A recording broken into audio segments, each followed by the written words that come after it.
Our programs offer many languages. Please visit suprememastertv.com/schedule. Nos programmes offrent plusieurs langues. Veuillez visiter suprememastertv.com/schedule.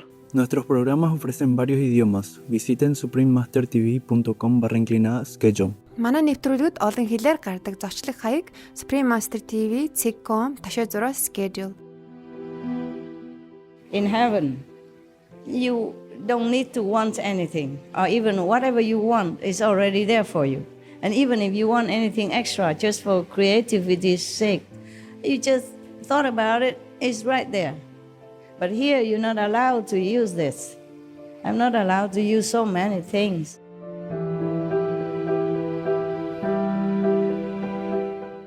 Please continue watching to find out more. Supreme Master Ching Hai's lectures are not a complete meditation instruction. Please do not try alone. For free of charge guidance, please visit godsdirectcontact.org or contact any of our centers near you.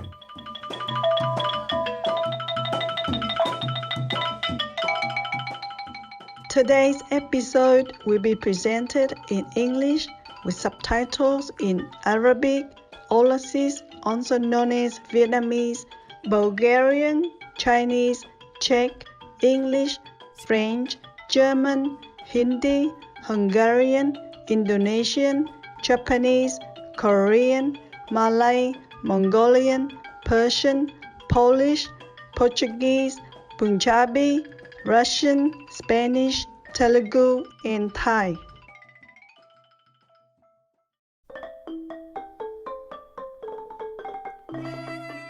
Joyful greetings, gracious viewers. My name is Penha. The charming Cambodian people wish you immense blessings and heavenly grace.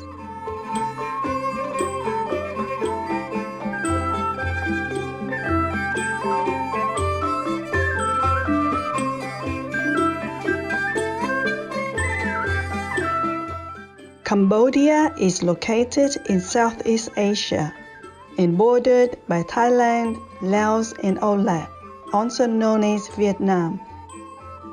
It was once a mighty empire, exerting influence over much of Southeast Asia.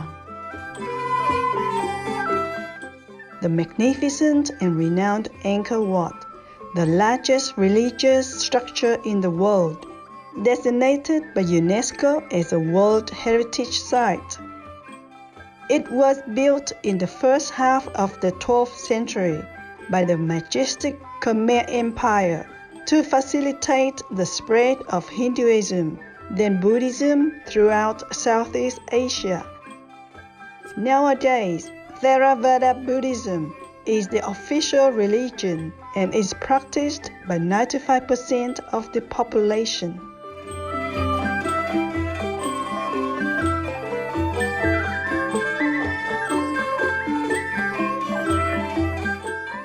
Cambodia has demonstrated an impressive 2 decades of economic growth. Agriculture of rice and rubber, textile export and tourism are the mainstay of the Cambodian economy.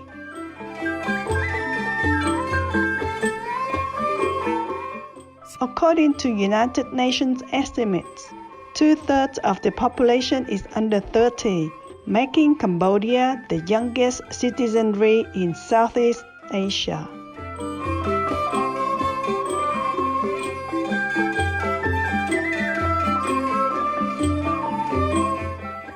It is a privilege to share a glimpse of ever-intriguing Cambodia with you, esteemed viewers. We pray that your compassion embraces all beings.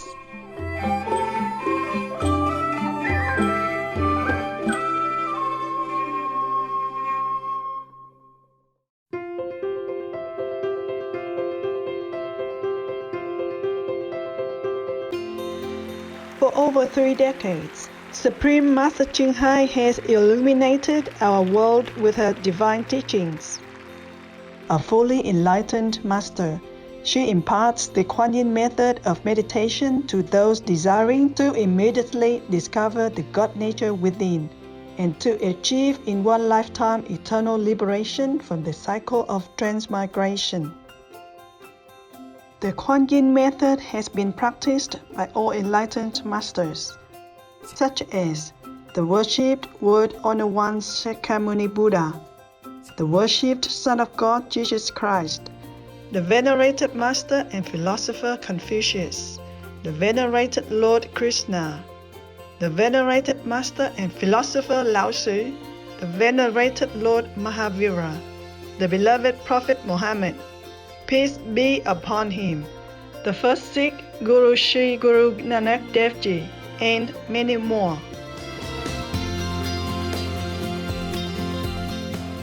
She emphasizes that if we always remember God, render selfless service to others, and follow the laws of the universe, we will reach our highest potential as humans and truly understand our purpose on earth. Supreme Master Ching Hai is an extraordinary living example of compassion, regularly sending material and financial assistance, as well as love, to refugees, the homeless, natural disaster victims, and others needing relief. Supreme Master Ching Hai is deeply grateful to the beloved God for all the financial help, comfort, and support to the afflicted and needy and all any good cause over the years. As a humble vessel for His compassion and love towards His precious children,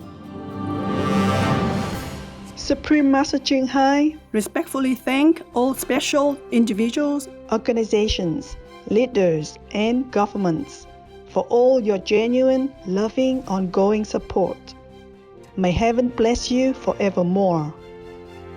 We, the Supreme Master Ching Hai International Association members, are also sincerely grateful for your expressive kindness, wishing you the best. Supreme Master Ching Hai receives love and recognition from various organizations, media, governments, and individuals, as well as many awards from them, such as the 2006 Gusi Peace Prize, considered the Nobel Peace Prize of the East, the World Spiritual Leadership Award in 1994, the Mahavir Award in 2008, February 22nd and October 25th, both proclaimed as the Supreme Master Ching Hai Day, an honorary citizen of the United States, etc., and has been honored throughout the years with numerous other awards and accolades for her outstanding philanthropic and humanitarian deeds.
We apologize for not being able to show many other awards and honors for lack of space and time.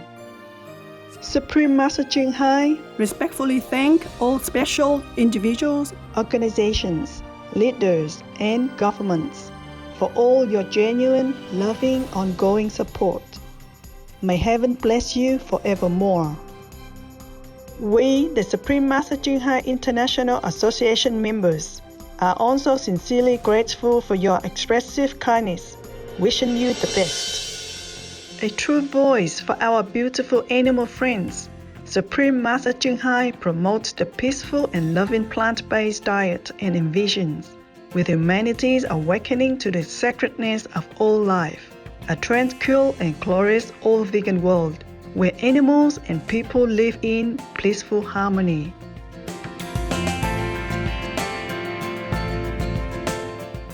Her initiative to spread the vegan trend are diverse and have included alternative living flyer distribution, the International Vegan Restaurants, Loving Heart, vegan food product companies, vegan fur products, Supreme Master Television, as well as regularly speaking to influential government and media leaders and participating in televised conferences on climate change, etc.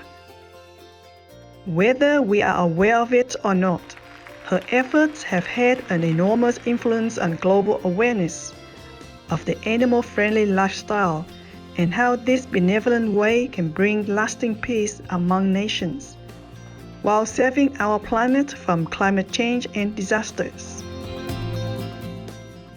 Over the years, Supreme Master Ching Hai has traveled worldwide, from the Americas to Africa, from Europe to Oceania, and held hundreds of discourses with the public and her disciples on a variety of spiritual topics. Today, we are blessed to present one of these insightful lectures entitled 4 Types of Beings in Our Life, Part 5 of 6, on Between Master and Disciples, given in English on July 14, 2019, in New Land Ashram, Taiwan, also known as Formosa.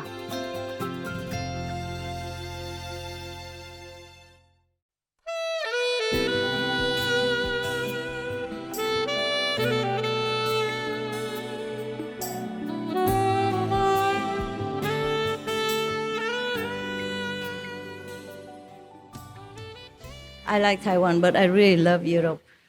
Everything clean and tidy everywhere, every country. Even a ruin. For example, if you go to Spain, don't let me forget the restaurant, okay? I might go on forever. Spain is big, very big. So if I go around Spain, that's enough for another month. Yeah. If you go to Spain, you will notice people there are very tidy. Everywhere is so tidy. Even if a ruin means a house has been built a long time ago and nobody lives there anymore and the roof is gone, the wall is half broken, still you don't see any mess there. Even if I look at the ruin in Spain, I love it so much. It feels so clean and somehow very endearing. Yeah. Or Italy also. But Spain gave a deep impression to me. Really, every ruin is like a piece of a special art for me. Yeah. Sometimes I take picture, go home, have a look, and I'm imagining how it was before. And I thought if I have a time and chance and talent, I would maybe buy that piece of ruin and the land around it and rebuild it again to make it beautiful. And my cave in Spain, it was just a cave, a lot of rock and rough, and it's not accessible. But afterward, I hired people to come in, move all the unnecessary rocks and trim all the trees, because it's a cave only. Nothing. After we remove everything, I still put some artistic piece of assembling some rocks, around it, and then I build some column, something half high or 2/3 high, or make it beautiful. And half of the wall, I should have taken photo, but I never thought I would go out again. I didn't have anything there. I don't have camera, nothing. I had a canvas and some painting stuff. I thought I was going to paint it, and then I never had a chance. I had to leave. The cave is still there. Maybe one day, if I go there, I will go there and take photo. It's far away from any human's quarter. It takes maybe 40 minutes driving on a mountain road to reach the first house that you can see. I loved that place.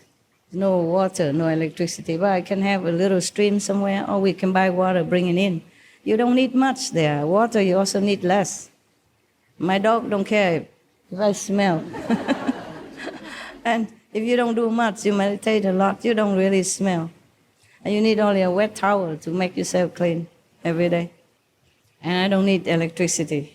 I buy a lot of these sun lamp, solar lamp, and just stick in the ground everywhere, big one, small one, depends on. And then I use it as the flashlight, as a light for the night when I have to go out somewhere.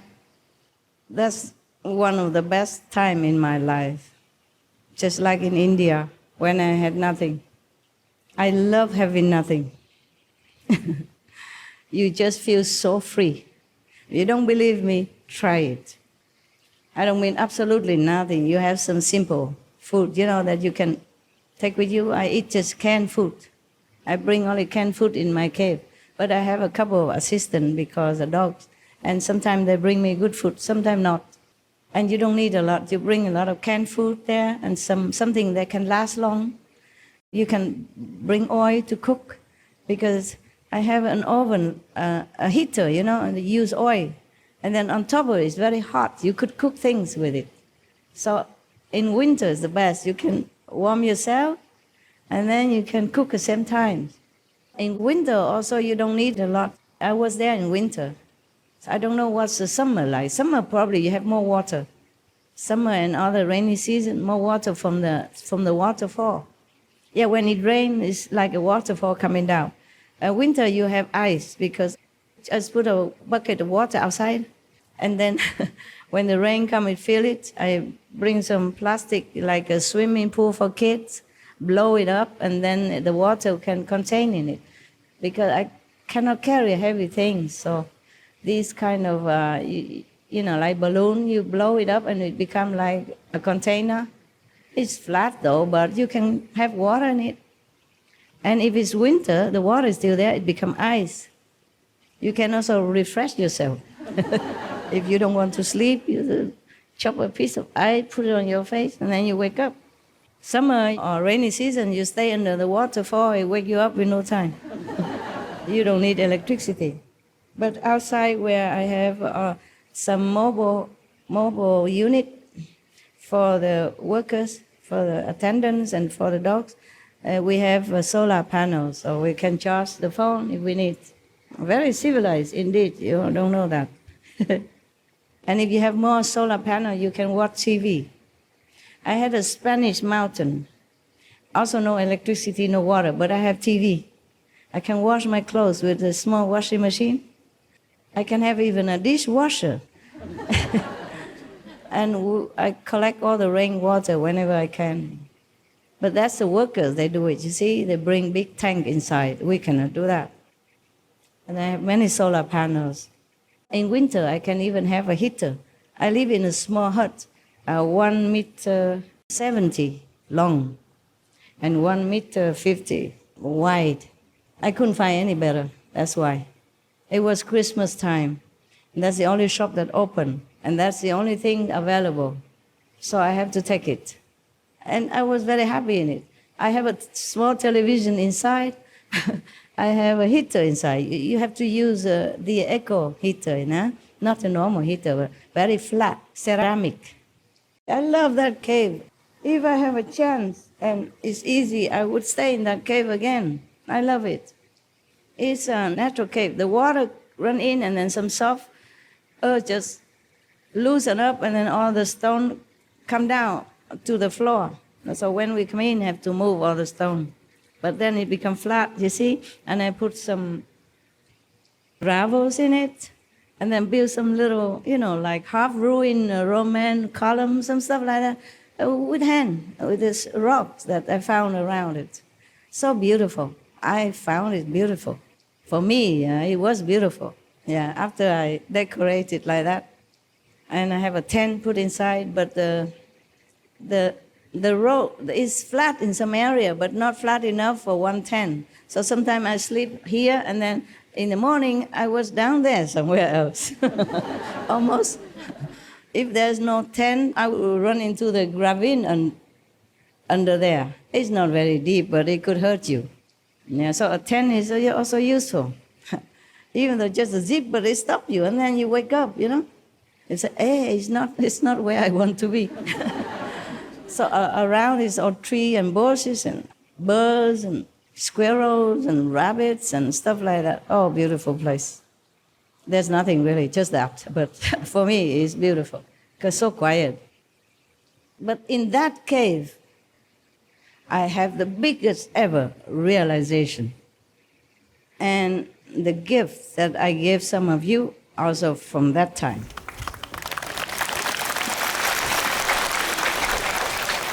All right then. Oh, let's go to a restaurant.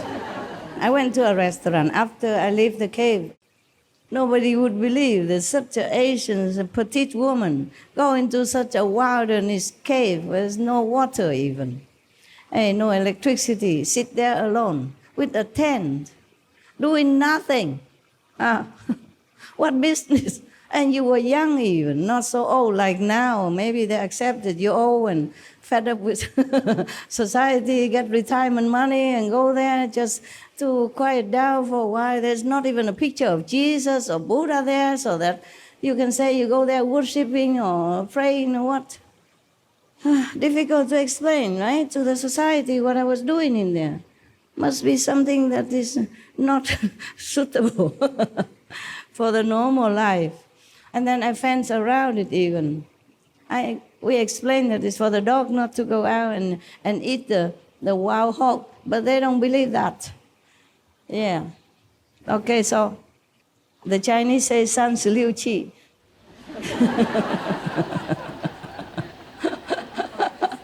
最好就是跑了，不是走了，跑了，跑快了Of all of the 36 strategy of Chinese, the best is to run in that case. So I did. I listened to the Chinese wisdom. Yeah? Master doesn't always know everything. You always have to learn because you live in this world. Okay? You have to learn to deal with this world in this world way. Yeah? You cannot use heaven words to deal here. It doesn't apply.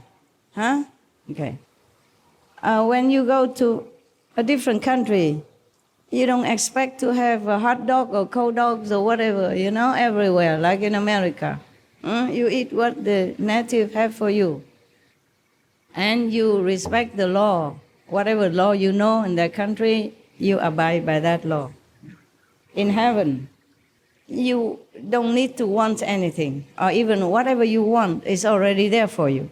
And even if you want anything extra, just for creativity's sake, you just thought about it, it's right there. But here, you're not allowed to use this. I'm not allowed to use so many things. I'm so frustrated sometimes, so frustrated. Because the thing is, the king of this world, now worry, if you come down with all your splendor and magical power, then every one of this planet will just follow you, go back to heaven, and he has no subjects to rule. What's the use of a king without any subject, right? So you have to sign contract. You can't walk in the air, you can't walk on the water, you can't fly, you can't go through walls, you can't open door without any keys from afar, you can't do this, you can't do that. You can't heal the sick openly. So many things you cannot. The master can manage everything, but here cannot. These people have sadistic tendency. They want the master to suffer or to be in poor condition or pain or sorrow in any kind, or short of all comfort that they want to have, they themselves want to have. But they don't want master to have anything like that. You understand? No wife, no kids, no family, no friend, no possession, no clothes, no food even. Eat food has to be very poor food. Yeah. Walk bare feet, no shoes. Yeah. No clothes would be best. Yeah, that kind of master that people want. The master has all heaven and earth, and they expect the master has to be poor, suffer, pain, sorrow, all kind.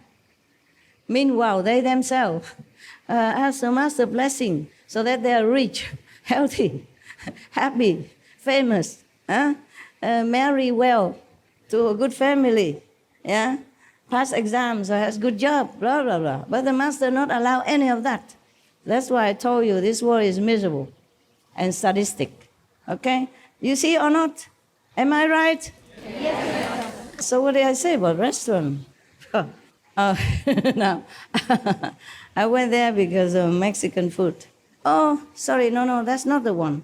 I went to the Thai restaurant next to the Mexican food. I don't always go, but sometimes at home, food is no good. Yeah, I haven't got time to buy any vegetable yet, so if I pass by a restaurant, I eat first before I collapse in the supermarket. And then there was a Thai restaurant, I forgot, yeah. And then I sit on one table, and a couple sit next to me, huh? Yeah. And they were talking, yeah. The man sit next to me, yeah. And the lady sit in front, almost opposite me, because the two tables next to each other. I sit here, she sit there. And she was kind of making conversations. Oh, where you come from? This is a very famous sentence. I wish I never have to hear it. Story of my life. Because if you tell them where you come from, then they start to ask another. How long have you been there? Were you born there? You married there? Etc., etc. Did you study there? Your parents are still there? Hey, do you have sister and brother still there? Hey, no end. Understand me? I don't know what is in me that they keep asking me no end. What's that got to do with them, whether I marry or not, or I'm married in Vietnam, or I'm married in America, or wherever, yeah? And then what car I have, how did I get here? Do I have long-term visa, short-term visa? Do I have a house here? How big is the house? How many rooms? You have a swimming pool or not? You understand? And how big is the garden? What kind of trees? You know, do you plant fruit trees and flowers? Okay, the couple. Yeah, she asked me again, you know, this kind of big question, where are you from? Okay, then I have to apply to tell her. And then how long you been here? Then I'm applies again to tell her. And she asked me then about Spain, you know, because I lived there at that time. I said, I live here. Okay. So she asked me about the weather, the people, how comfortable it is, because she came from maybe Scotland or England, I forgot, okay? And she wanted to buy an apartment or a house here and live here. I said, then why don't you? It's good weather all year round, and you see where we live here is next to the sea and healthy, and you have many restaurants and a lot of foreigners. You will not feel like a stranger in a foreign land here. Everybody speaks English here. I told her that. I told her what I knew. I said we have Italian, Spanish, Mexican, Thai, Chinese, all the restaurant, okay? Yeah. Pakistan restaurant, even all kind of restaurant here. Indian, Thai, you know, all kind of restaurant. And you'll be spoiled with choice, and you will enjoy it here. I enjoyed it there too, of course. I have to tell you the truth. Not that like good thing, I don't care. You know, I'm not that ascetic, okay? I'm not Lord Mahavira at that time. I'm sorry for him, but yeah. And then so we were talking, and then she said she wanted to buy a house here, but her husband doesn't want to. He likes where he is. And she just feels very frustrating. So I said, oh, he's a very loyal, that's why, you know. She said, what? He's so stubborn and wants to stay in that rainy and old town, and you say he's loyal? I said, yeah. He likes what he has, and he doesn't ask for more, and he's happy with what he has, and he's loyal to his place. And then she was kind of agreeing with me. Oh, I didn't think it that way. I said, yeah, you should, because that's why he's loyal to you. You married how long already, you know? She said, yeah, 30-something years. I see, you see what I mean? And he's still interested in you. He keeps talking to you. He doesn't look left or right, nothing. He doesn't even look as a pretty girl like I am next to him. Yeah, such a beautiful young chick. He didn't even care. So I pointed out to her, so she's less, upset about him. He said, wow, I never thought about it this way. I thought he's very stubborn and very close-minded, but now you tell me he's loyal. Yeah, I think you're right. Where did you get all this wisdom? Because we got talking more and more, and she asked me many other questions, and I answered her. I said, where? You look so young. Why? You're so wise. Where did you get all this wisdom? I said, well, you travel around, and people teach you things, just like that. And that's it.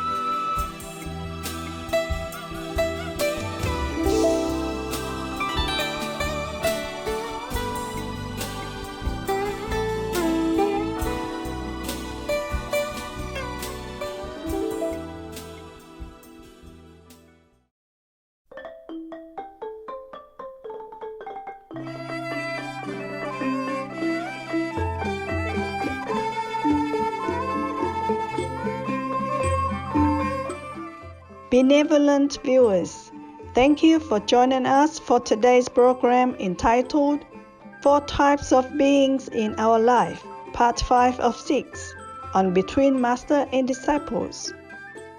Coming up next is Gentleness is Strength on Kids Wonderland, right after Noteworthy News. Please stay tuned to Supreme Master Television for more positive programming. May all beings on our beautiful planet coexist in peace, love, and happiness. Our programs offer many languages. Please visit suprememastertv.com/schedule and suprememastertv.com/BMD.